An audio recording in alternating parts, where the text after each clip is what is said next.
Lagos, situated in the southwestern part of Nigeria, is the largest capital in the country, a melting pot for all, a city like none in Nigeria.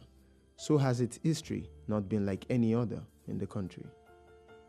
From its inception in 1861 as a British colony, Lagos had always been the commercial capital of Nigeria and was Nigerians' political capital till its movement to the Federal Capital Territory to Abuja in 1990. That notwithstanding, Lagos remains the nerve center of the country. From politics to commerce, Lagos has always been the playground of politicians and businessmen. But lately, a playground, no pun intended, it has been for one man. The great Lagos that we all knew, a city of dreams and hope, a place where fairness and equity is the watchword, is no longer that Lagos of our dreams. Rather, it has become a mystery how just one man can play the masquerade and the masquerader in a macabre dance, taking the populace nowhere but misery, poverty, and doom, and yet he smiles to the banks, enjoying all the trappings of wealth.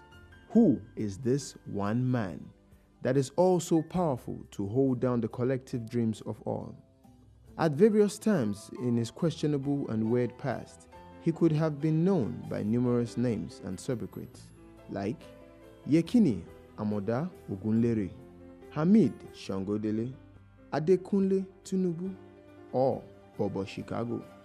But he is known and addressed today as Asiwaju Senator Bola Ahmed Tinubu, the Jagaban of Bogu Kingdom, a former senator representing the Lagos West Senatorial District, former governor of Lagos State on the platform of the Alliance of Democracy AD, and current national leader of the All Progressive Congress APC. With an enviable CV, it is best to deconstruct the real man Asiwaju Bola Ahmed Tinubu in order to unravel the facade he has been able to successfully build with time using several cronies and accomplices.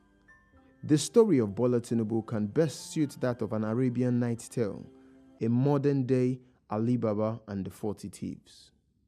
But you will all be the judge at the end of this film as we unmask the real Tinubu, the infamous Lion of Bodila, the Jagaban Bogu, who arguably is the biggest landlord in Nigeria. The real enemy is the man who stole the city hall. The enemy is the refugee upstart who seized the local government secretariat at Glover Road in Ikoyi.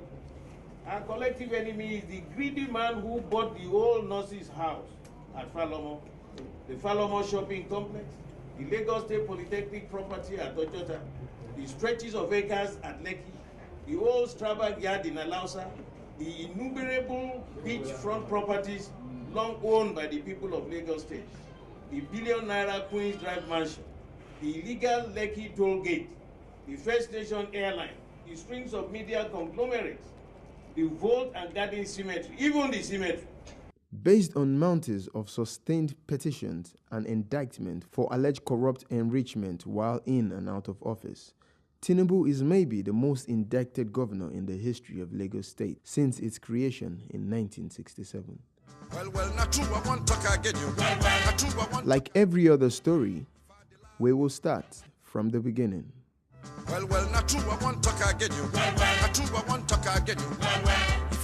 To start with, it is no secret that Tinubu is a native of Iragbiji, a hilly rural town situated 3 kilometers away from Ikirun in Osun State. Bola Ahmed Adekunle Tinubu is said to have been born on the 29th of March 1952 in the city of Lagos. He attended St. John's Primary School, Aroloya, Lagos, and Children's Home School in Ibadan. Tinubu went to the United States in 1975, where he studied first at Richard J. Daley College in Chicago, Illinois, and then at Chicago State University. He graduated in 1979 with a Bachelor of Science degree in accounting. Even Wikipedia is silent on Tinubu's attendance of Government College Ibadan. Such is the web of lies and deceit that makes the man more odious and dangerous to those who can see beyond the mask. Today, Lagos has its debt crisis, a taxation crisis, an educational crisis, an environmental crisis, an infrastructure crisis, a burden placed by Tinubu as governor of Lagos State, and further deepened astronomical heights under his godson, the incumbent governor, Babatunde Fashola, in a perfectly laid out wheel of corruption. His political career began in 1992 when he was elected to the Nigerian Senate representing the Lagos West constituency in the short-lived Nigerian Third Republic. In the run-up to the 1999 elections, Bola Tinubu was protege of the Alliance of Democracy leaders Abraham Adesanya and Ayo Adebanjo. He won the AD primaries for Lagos State gubernatorial elections in competition with Funsho Williams and Wahab Dosumu, a former Minister of Works and Housing. The rest is history. He won and became governor of Lagos. When he assumed office in May 1999, little did Lagos know that they had just entered what is traditionally called one chance, a journey to nowhere. As he took his oath and addressed the good people of Lagos who voted him, Bola Ahmed Tinubu promised 10,000 housing units for the poor, a promise he did not fulfill. Senator Bola Ahmed Tinubu has become a personification of what is wrong with Lagos. Just as his word is law, he can do and undo. What started out like an act of drama at the beginning of the current democratic dispensation in 1991 has left Nigeria's premier state, Lagos, as a mere fiefdom of Tinubu, who bears the titular toga of the Lion of Bodilon. Considering his grip on Lagos, Tinubu dispenses the power and authority of an emperor. He possesses the trappings of a Sicilian-type robber baron or a Roman emperor foisted on the Yoruba nation. Ever since his inglorious 8 years rule as a governor of Lagos State from 1999 to 2007, on the platform of the Alliance of Democracy, AD, to date, he has been accused of being the looter-in-chief who has unleashed the most egregious corruption and reckless looting on the treasury of Lagos State. Even as he hides under the guise of championing democratic principles, various frauds, including financial crimes, have been linked to him, such that he can only be summed up as a perpetrator of diabolical deeds. Tinubu's dubious activities came to the office fore quite early during his tenure as Lagos governor. After just being sworn in 1999, the late legal luminary and human rights lawyer, Chief Gani Fawemi, instituted legal actions challenging Tinubu's academic qualifications, which were discovered to be forged. The case of perjury, which has been hanging on his neck ever since then, is yet to be dispensed with, even as he can no longer hide under immunity clause as a governor. Being the questionable character he is said to be, the only response Tinubu could give to the premeditated Lagos House Assembly ad hoc committee set up to clear him of the perjury charge raised against him by Chief Fawemi in 1999 was to admit full responsibility for some of the, in quotes, needless errors, whatever that means. He told the convoluted story to the Kangaroo Committee that as a result of the acrimonious primaries of the Alliance for Democracy in the run-up for the election, the information contained in both the Independent National Electoral Commission form and the affidavit of loss of certificate were supplied by one of his political aides, Senator Tokunbo Afikuyomi. While the fraud spotted in the INEC form CF01 had exposed Tinubu as claiming that he attended St. Paul's Primary School, Aroloya, Lagos, for his primary school education, the ad hoc committee helped him adjust to the claim that he attended St. John's Primary School, Aroloya, Lagos. It was clearly a case of grand fraud applied to cover an initial fraud because all through the findings of the Kangaroo Committee, no mention was made of any testimony from any of Tinubu's classmates in the primary or secondary schools supporting his claims. One begins to wonder if Tinubu attended the school alone. In the INEC form CF01 to contest the 1999 election, Tinubu made a false claim that he attended Government College Ibadan. That detail was visibly omitted in 2003 when he ran for re-election. Hard as they try, the case has, however, refused to die, as questions are frequently being asked on what has happened. The irrepressible Senator Ogunlewe had asked then, unquote, "Did Tinubu lie under oath that he attended St. Paul's Primary School, Arolaya, Lagos, which was not and is not in existence, Government College, Ibadan, and the University of Chicago?" The inglorious role played by the Senate Assembly to aid and abet Tinubu in this grand deceit could only be compared to Emperor Nero playing his harp while Rome burnt. One begins to wonder the hold Tinubu has over the Assembly up to this present dispensation. Many years out of office, it is easily surmised with events that happened in 2007 after the inauguration of Fashola as governor of Lagos State. Never in history has any parliament adjourned his official proceedings and marched to the private residence of a politician not holding public office to pledge the parliament's unconditional allegiance to that politician. But that's exactly what happened in June 2007. Immediately after the Lagos State Assembly was inaugurated by the new governor, Raji Fashola, when 99% of the state parliamentarians rushed to Bola Tinubu's private residence to pledge the Lagos Parliament's allegiance to Bola Tinubu in his then private capacity, with the incumbent governor, Raji Fashola, merely looking on, having been pawned to remain in shock. Overlaying all of this is Bola Tinubu's absolute personal control of Lagos state government. Tinubu has turned Lagos into, in quotes, oceans of poverty containing islands of wealth. No wonder he still bears the appellation Governor General of Lagos, whatever that means. A look at history will do us all good if we were to understand the narcissistic nature of the man Tinubu. Tinubu's tenure as Lagos State Governor ended on the 29th May 2007. And Babatunde Fashola of the Action Congress took office.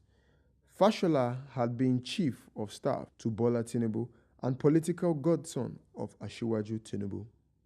In April 2007, the federal government brought Asiwaju Bola Tinubu before the Code of Conduct Tribunal for trial over alleged illegal operation of separate foreign accounts.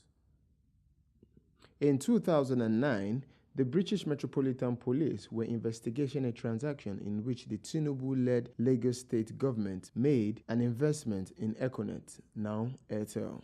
The federal government rejected a request by the Britain to release evidence needed for further investigation and prosecution of the three Nigerian ex-governors in a London court. The perceived web of corruption allegedly created by Asiwaju Bola Tinubu while in power is worrisome. Even after officially vacating office, by this, he effectively planted his cronies all over the machinery of governance and decision-making. Taxation is one of the means through which Tinubu has consistently enriched himself with the revenue of Lagos State.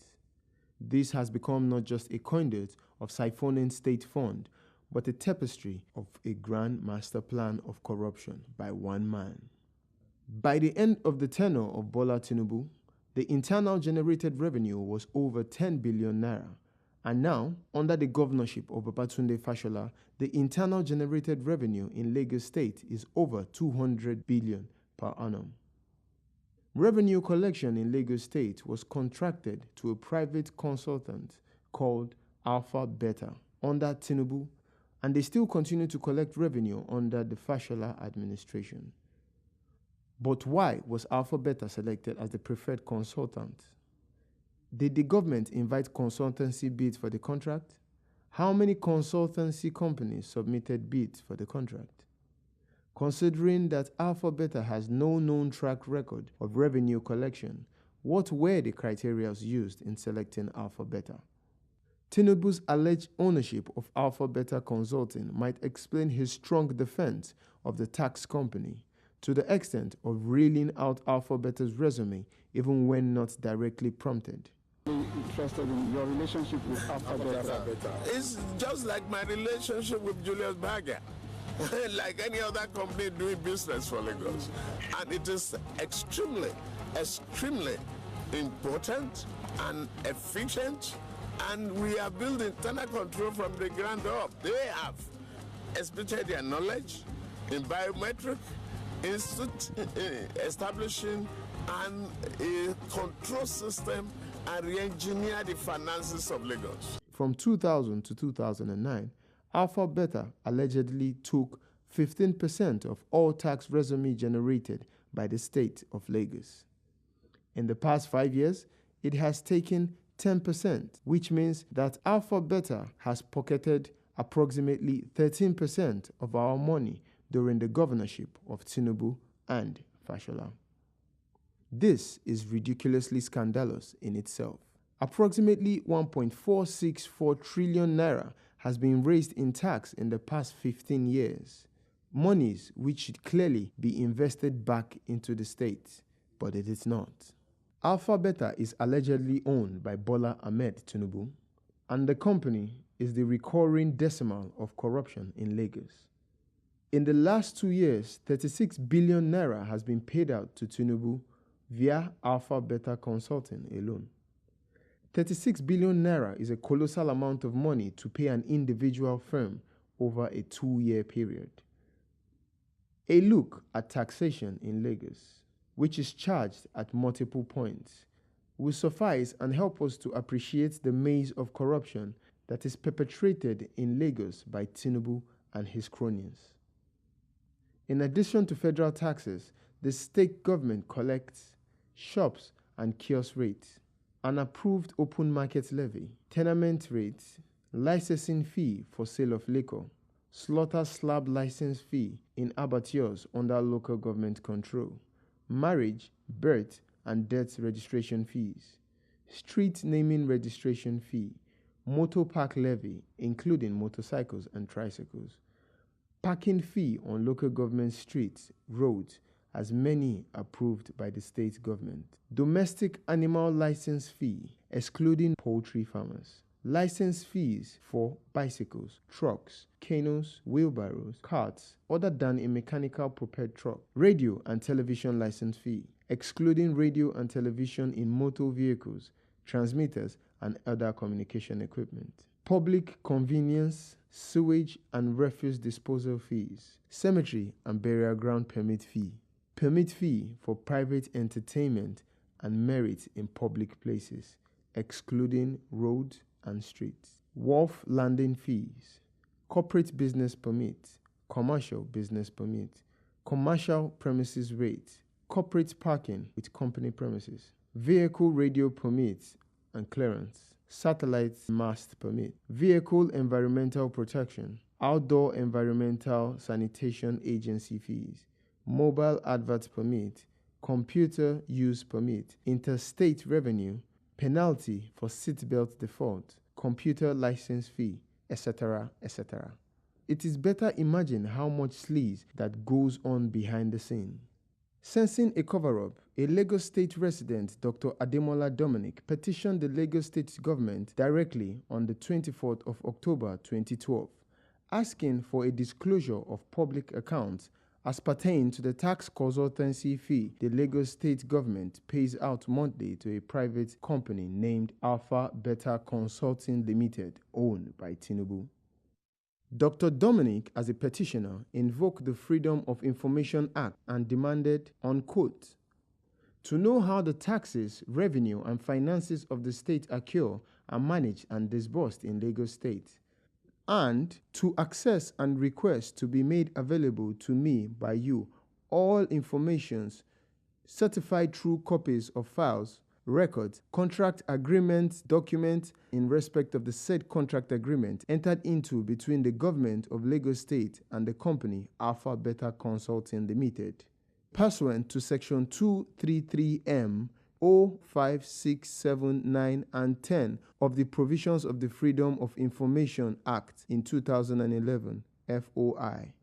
According to Dr. Dominic's petition of accounts, unquote, the government of Lagos State boasts of internally generated revenue of about 40 billion naira every month, translating into a commission of 6 billion naira being paid to Alpha Beta Consulting Limited also every month. which some I consider unfavorable and outrageous to me as a taxpayer and citizen of Lagos State.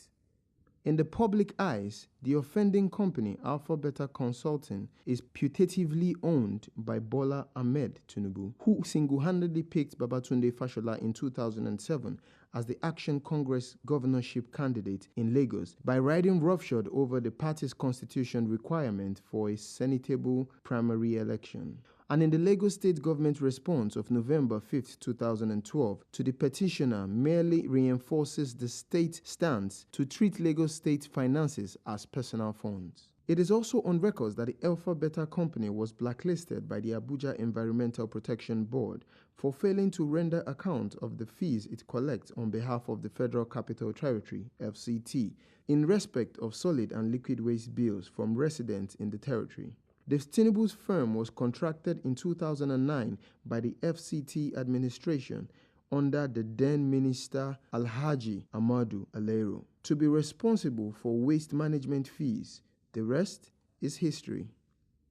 As it is, Lagos' medium-term future is in doubt, not least because its future taxes cannot be raised from the millions of illiterate and unskilled youth who would rather likely press violently for free social services to further tie up the state finances already hobbled over more than $500 million debt. In Lagos, land and real estate is gold. Here, Tinubu is believed to have effectively fleeced Lagos, allocating land for himself and his cronies. This area has been the gold mine for years and still remains one. It needs to be recalled that in 2007, a group called the Lagos Progressive Movement fingered Tinubu, a huge land scam running into several billions of naira in Lagos State. In a public statement on the matter, the group had noted, unquote, "We, the Lagos Progressive Movement, once again wish to update the fellow Nigerians on the various land scams perpetrated by former Governor Bola Tinubu and being covered up by the Governor Babatunde Fashola. The facts are true and verifiable. We have gone further to quote real names and collaborators and addresses for properties for readers to verify themselves. Tinubu is the #1 landlord in Lagos and has turned Lagos land worth trillions of naira into personal possessions to be used freely or given away unaccounted for. Even after he left office, Tinubu continues to illegally appropriate and allocate Lagos land under the watch of Fashola.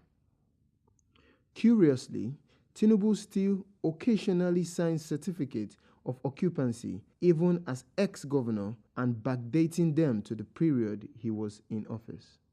These brazen acts of corruption are alleged to have been perpetrated with the active collaboration of select few public officers who are obscenely wealthy at the expense of Lagos taxpayers. His accomplices in the frauds are Gbenga Ashafa, former permanent secretary Lands Burial since 2001 and 7th Senator, Ms. Awofisayo, former permanent secretary and a relation of Bola Tinubu from Iragbiji, Osun State.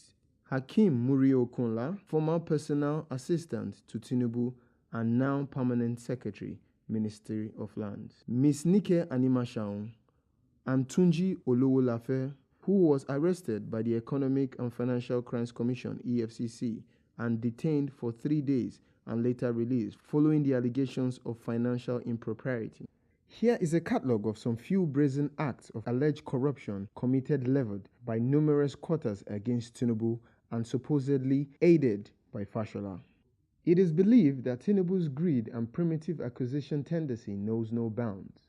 In fact, it is believed that Lagos land personally appropriated by him is worth over 500 billion naira, and this is growing because he hasn't stopped. This makes Tinubu Nigeria's single largest landlord. Number 4, Onyikan Abayomi Drive, Ikoyi, a 5-bedroom detached house on 1 acre of land, and originally the Lagos State Governor's guest house since 1979, but which now belongs to Tinubu. The certificate of occupancy of the property, valued at 450 million naira, was signed and released to him by Fashola in 2007, shortly after he assumed office. Tinubu's residence at number 26 Bodinlon Road, Ikoyi, valued at 600 million naira. The Lagos state government bought this property and paid an undisclosed sum to Tinubu. Thereafter, gave the property back to him under the bogus pension bill he signed to law shortly after he left office in 2007.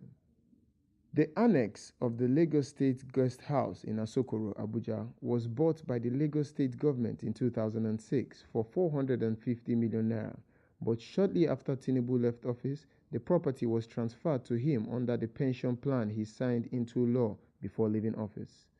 250-acre land valued at 35 billion and strategically located at the Ajah Junction on Lekki Road was initially meant for a general hospital for the people of Etiosa local government, but it was seized by Tinubu and handed over to Trojan Estate Limited, a company owned by Deji and Wale Tinubu, to develop as Royal Garden Housing Estate at the expense of the taxpayers of Lagos. The 1,000 hectares of land valued at about 75 billion naira at Lakowe near Abijo in Igbeju Lekki local government and given to Lekki Concession Company LCC, which is partly owned by Tinubu, is now being developed as a golf course and housing estate by Assets and Resource Management Limited, ARM. 157 hectares of prime land with 2.5 kilometers on the Atlantic beachfront, valued at about 10 billion naira and allegedly appropriated by Tinubu from the communities of Sirowan, Igbekodo, Akpakin in Igbeju Lekki and given to a Tinubu crony and front, Ibukun Fakeye, to build a golf course and luxury villa with little or no compensation to the villagers. Tinubu paid $20 billion at about 3 billion naira out of public treasury to Fakeye to commence the project in late 2006. Fashola has since released additional funding for this project, which is not owned by Lagos State government. Bola Tinubu now owns the 14-hectare Parkview Ikoyi Estate foreshore land reclaimed by Lagos State government. While in office, he allocated to himself a former strap backyard beside the Lagos State Secretariat Alausa Ikeja. The property has now been developed into a shopping mall, the Ikeja City Mall, that houses ShopRite Ikeja.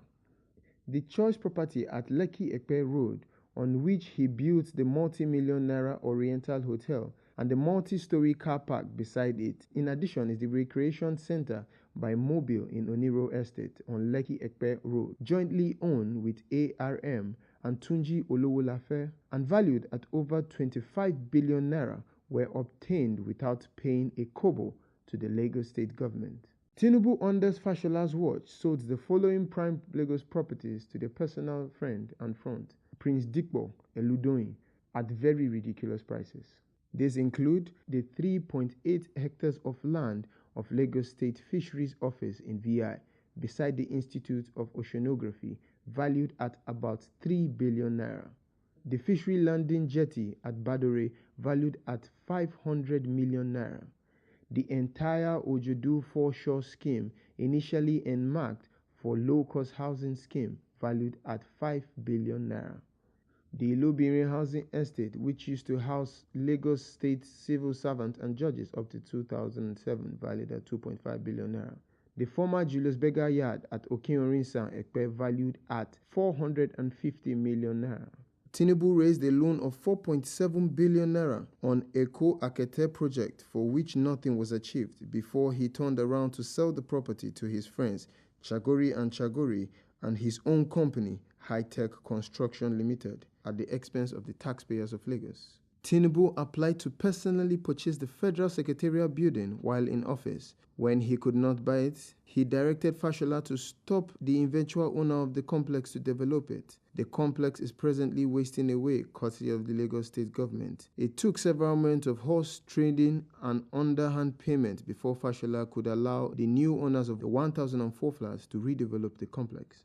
Tinubu converted all the plots of land where Lagos Polytechnic was located at Ikosi near the old toll gate. He chased away the Polytechnic in 2006, depriving the youth of Lagos of decent education because of his greed. He allocated the property to himself, his cronies, and political associates. It now houses TV Continental, TVC, which is also owned by Tinubu. Tinubu single-handedly sold the prime land on Bishop Aboyede Co., Victoria Island, which was recovered from some allottees, to UACN Properties PLC. The amount of proceeds was shrouded in secrecy.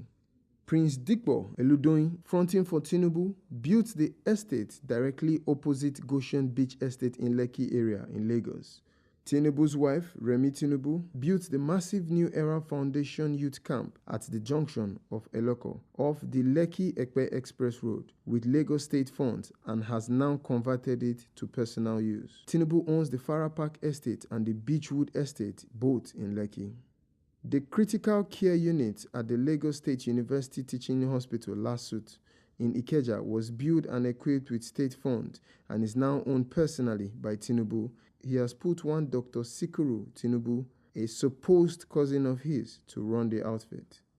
Besides, prime land and properties have been used to pay off public officials who are personally close to Tinubu and Fashola for jobs well done, or for being privy to sensitive information. Notably, Dele Alake, former Commissioner of Information and Strategy, was sold a whole house on Alexandra Road, Ikoyi, where he lived as official quarters at a giveaway price.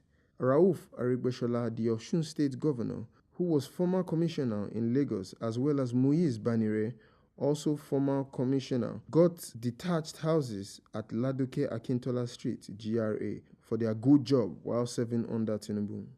Yemi Kadoso and Wale Edun, both former commissioners, were also sold houses in Iru Close and another location in Old Ikoyi at giveaway prices by Tinubu.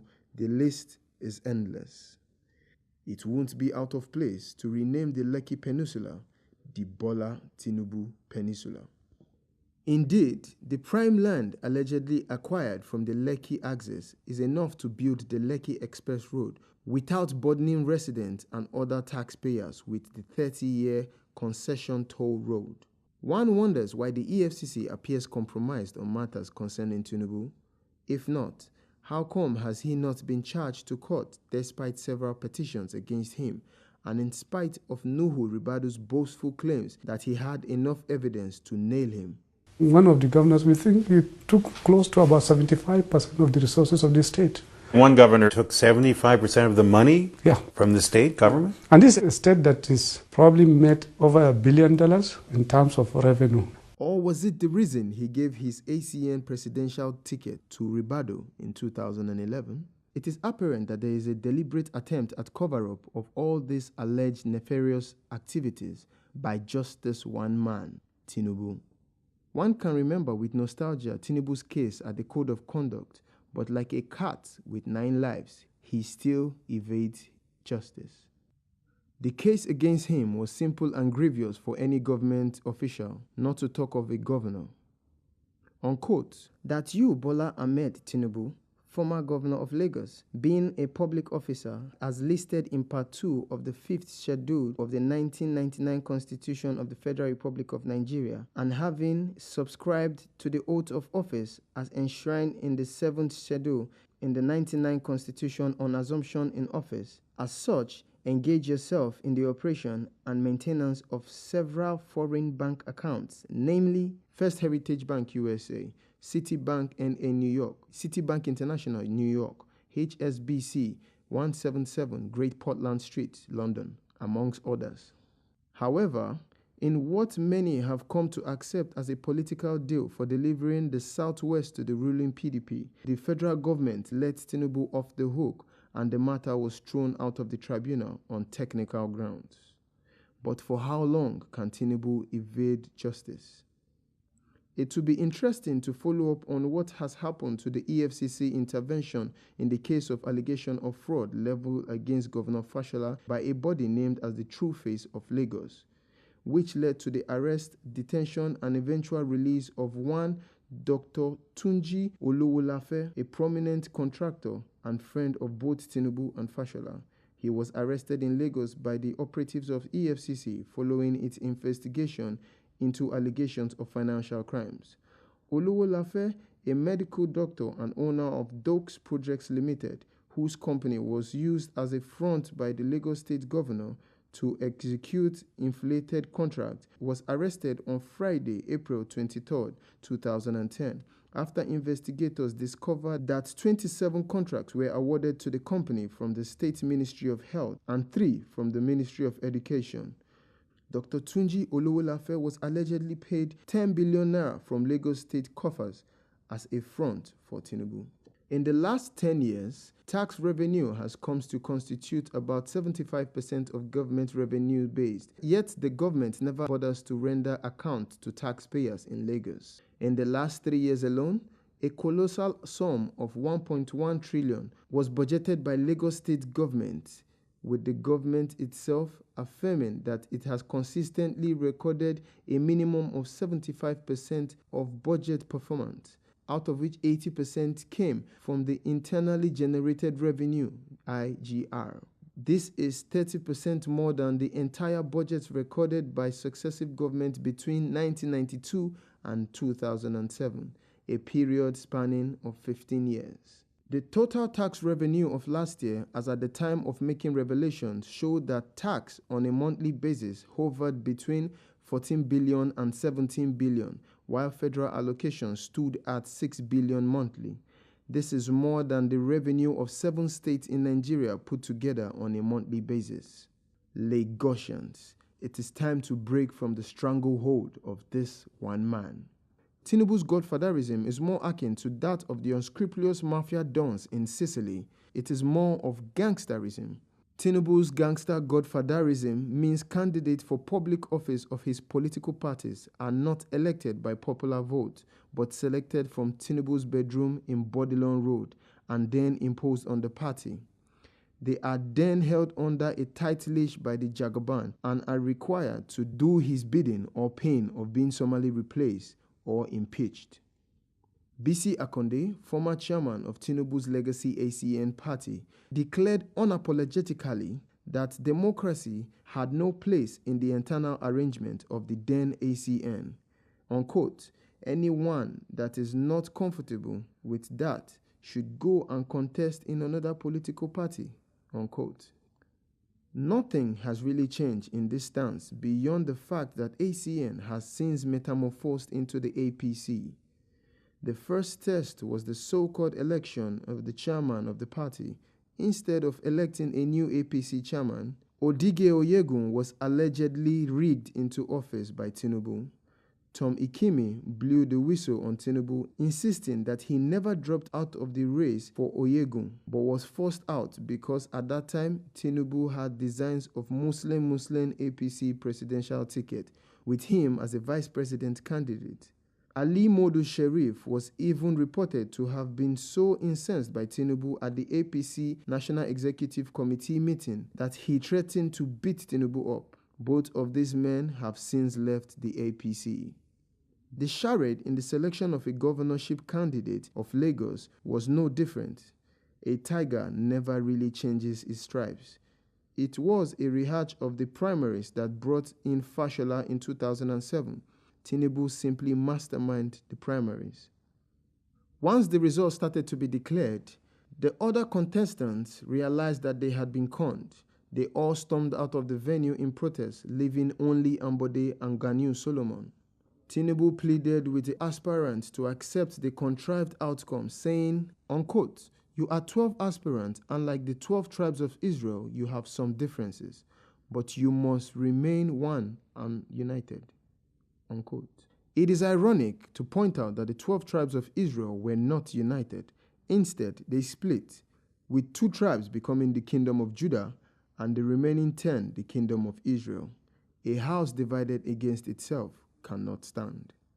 Maybe it will not be out of place to remind the Ashiwaju of history repeating itself in the next election in Lagos. In 1991, the Social Democratic Party won an overwhelming 26 out of the 30 seats in the House of Assembly election. However, it lost the election of governor to the National Republican Convention, and Sir Michael Otedola became governor of Lagos as a result of conflict and split within the SDP. The evidence suggests that no thanks to Tinubu's hijinks, history might repeat itself in 2015 with the probable loss of Lagos by the ruling party APC to the opposition party PDP. It has to be stressed that even Tinubu and Fashola have had their own share of quarrels in the sharing of their spoils. The arrest of Olowolafe was said to be the climax of the bitter feud between Tinubu and his godson over certain fundamental issues, chief among which is the control of the finances of the state. In December 2009, there were reports that Babatunde Fashola and Bola Tinubu had fallen out over the issue of whether Fashola to run for re-election in 2011, and with Tinubu said to be supporting the Commissioner of Environment, Muiz Banire. Fashola's nemesis, as it were, was his complaint about the huge monthly deductions of over 3 billion from the state coffers every month as consultancy fee by Tinubu's tax company, Alpha Beta, from the almost 30 billion internal generated revenue. This Day newspaper, December 19, 2009, in one of his articles, sums it up that Tunji Olowolafe is a corny and a convenient front for Tinubu, unquote. Sources claim that Tinubu's role in installing Fashola as governor of Lagos State is the biggest hindrance for the present regime. An agreement between Fashola and Tinubu over the duration of the tenure of governorship, as well as the selection of certain cabinet members, paint a vivid picture on the sort of bind Fashola is in. And this bind will continue in the present governorship aspirant, Ambode, if he is allowed to win the next election in Lagos. Emperor Tinubu knows how to keep his acolytes under check. For those who might want to claim Ambode might be a man of his own, but not under Tinubu. Governor Fashola still remains a case study for the alleged deviousness of Bola Ahmed Tinubu. There is the multi-billion naira Badagry Mile 2 10-lane highway built by Julius Berger and the Lekki Express Highway, which Tinubu arm-twisted Fashola and ensured he got a 30-year concession to build, operate, and transfer. For those who know the Lion of Bordelon, it was all about the influence of Tinubu. He wants to run the government. He was angry Fashola wouldn't let him. He wanted the Badagry Mile 2 contract, but when Fashola gave it to Julius Berger, because Tinubu had the Lekki Ekpe deal, Tinubu got angry. It is believed that this one man, Tinubu, gets all he desires, and he is still not yet done. The alleged ownership of choice properties and businesses by the former Lagos State Governor, Mr. Bola Ahmed Tinubu, valued at over 1 trillion naira, will rank him the most corrupt-prone politician in Nigeria. Such properties and businesses include the Ikeja Shopping Mall, Oriental Hotels, Renaissance Hotels, First Nation Airline, Vintage Publication, Publishers of Nation Newspaper, TV Continental, Radio Continental, and so many others. On the celebration of his 60th birthday, it was said that he forced some APC, ACN then, state governors and the 57 chairmen of local government councils and the local council development areas of Lagos State to cough out 2 billion naira for the event. Though yet to be listed in the authoritative Forbes Fortune 100 list, Tinubu is arguably Nigeria's biggest landlord. His ownership of choice real estate and swaths of land running into thousands of acres of public land is second only to the federal government and the Lagos state government. But in terms of direct cash value and return on investment, Tinubu's real estate holding may be worth more than even that of the federal government in Lagos state. Let's pause a minute and ask ourselves, how a man who was governor for 8 years with fixed salary and allowances could have acquired so much money to buy almost everything in Lagos. Unknown to Nigerians, in 1993, 6 years before he ran for his first term in office in 1999, Tinubu was charged in the United States of America for narcotics or drug trafficking. Charged before the United States District Court, Northern District of Illinois, in a judgment that was docketed and dated 5th October 1993. The United States government compelled Tinubu to forfeit all sums in 9 different accounts in First Heritage Bank, Citibank NA, and Citibank International. In the document titled Decree of Forfeiture as to Funds Held in First Heritage Bank, it states clearly in the Article A that, unquote, the United States filed a verified complaint for the forfeiture against funds in the above captioned defendant Tinubu's account because there was probable cause to believe that the property presented proceeds of narcotics trafficking or was property involved in the financial transactions in violation of 16 U.S.C. SS 1956 and 1957 and therefore was forfeitable to the United States, unquote. It is alleged that Tinubu might have escaped physical time in prison but entering into a plea bargain and thus forfeited all funds in his accounts, which were suspected to have been proceeds from narcotics or drugs, to the United States court. Evidently, there is a lot more to Tinubu's dark past that millions of Nigerians are yet to unravel. Yes, there is housing scheme being built within the Eco-Atlantic City development, which is marketed as a brand new city that excludes the hard-working people of Lagos, a brand new city where many plots of land cost in excess of $1 million. A brand new city in which 120,000 will live and 250,000 will work, while millions of Lagosians will remain trapped in abject poverty. The Eco-Atlantic City project is reclaiming the ocean. Sadly, it is just pandering to the stereotype painted by the United Nations, oceans of poverty containing islands of wealth. It so happens that this particular island is being built with an ocean of wealth by an ocean that is flooding the accommodation of millions of less wealthy people all across Lagos. Where are the new houses and improved infrastructure in Mushin, Alimosho, and Ajeromi Ifelodun? Or are they not part of Lagos?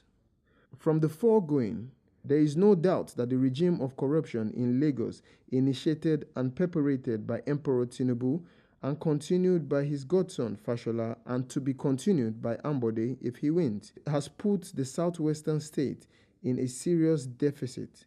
Tinubu and his acolytes has put millions of Lagosians today and even children yet to be born into slavery of debt. May God bless Nigeria and God bless Lagos State. I want to again you.